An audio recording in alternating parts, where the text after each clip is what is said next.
What is up, guys? I am the John Gasm, and I am coming at you today with another episode of Secrets of Cinema. Today we're talking about Disney's classic, The Little Mermaid. You know, not many people know this, but The Little Mermaid is actually the movie that brought Disney into its Renaissance era in 1989. Before The Little Mermaid, Disney had released a multitude of box office flops. A really cool Easter egg that I had never noticed before, in the opening scene when King Triton swims into the arena, Goofy, Donald Duck, and Mickey Mouse can all be seen in the crowd. Supposedly there's also a Kermit the Frog snuck in there, but I honestly couldn't find him for the life of me. Something that my conspiracy theory fans will get a kick out of, it's possible that Prince Eric is related to Prince Philip and Princess Aurora from Sleeping Beauty. In the dining hall scene in Eric's castle, we see a portrait of a couple that looks an awful lot like them. So hey, if any of you guys want to find more evidence or write a conspiracy theory about it, that's on you. I'm not saying you have to, but I'm saying you could.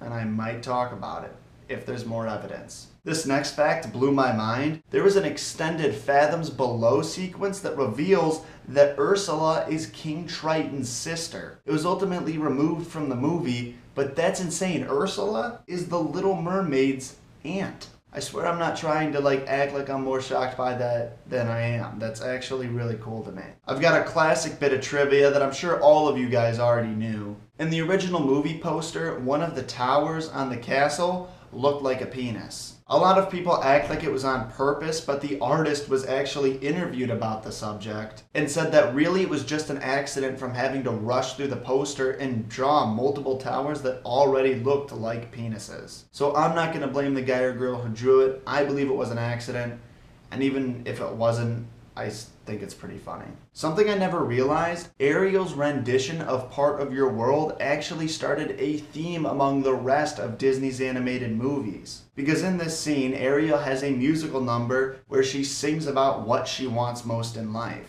All of the Disney classics that came after The Little Mermaid also featured a scene like this. There's the song Belle in Beauty and the Beast, One Jump Ahead in Aladdin, I Just Can't Wait to Be King, a classic in The Lion King, Just Around the River Bend in Pocahontas, Out There in The Hunchback of Notre Dame, Go the Distance in Hercules, and Reflection in Mulan. I don't know how I never realized it, but now that I've officially read it, I feel like it was obvious the whole time, but that is also pretty cool. Something you guys may not have noticed, Ariel's sisters' tails all consist of colors of the rainbow. I actually have a conspiracy theory that's somewhat related to this that I'll link to at the end of the video. Another fact that blew my mind and just shows how much effort goes into making these Disney movies, every single bubble in The Little Mermaid was hand-drawn. Every single one. There were literally millions of bubbles in this movie, and every single one was drawn by a human being. I've also got a sexy fact for you guys. Ariel is the first Disney princess to have a bare midriff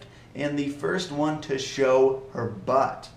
Yeah. I actually Google imaged Ariel's butt to see if this fact was true because I hadn't seen the movie in a long time. So, needless to say, I cleared my browser history afterward. The last fact I've got for you guys is one that I find to be the most interesting. The dress that Ariel wore during her dinner with Prince Eric actually consists of little bits and pieces from all of the dresses that the princesses before her had worn. The puffy sleeves with the diamond designs on them is actually a reference to Snow White's classic dress. The light pink color comes from Cinderella's mother's dress that her stepsisters tore apart. The full skirt and draping are from Cinderella's ball gown. And the off-the-shoulder neckline and the long pointed sleeves were inspired by Aurora's royal dress. So once again, Disney blows our mind with something else. But you guys, those were the 10 facts from The Little Mermaid that I wanted to discuss with you. I hope you enjoyed them, and thank you so much for watching. Let me know what you thought of the video by rating, commenting, and subscribing. And if you feel like being a super fan and getting early access to one video every week,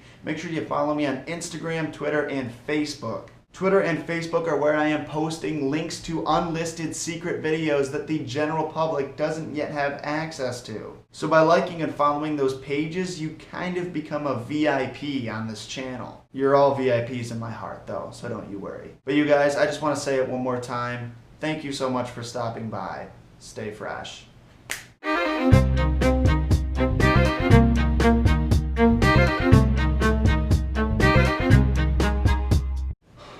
I'm so alone.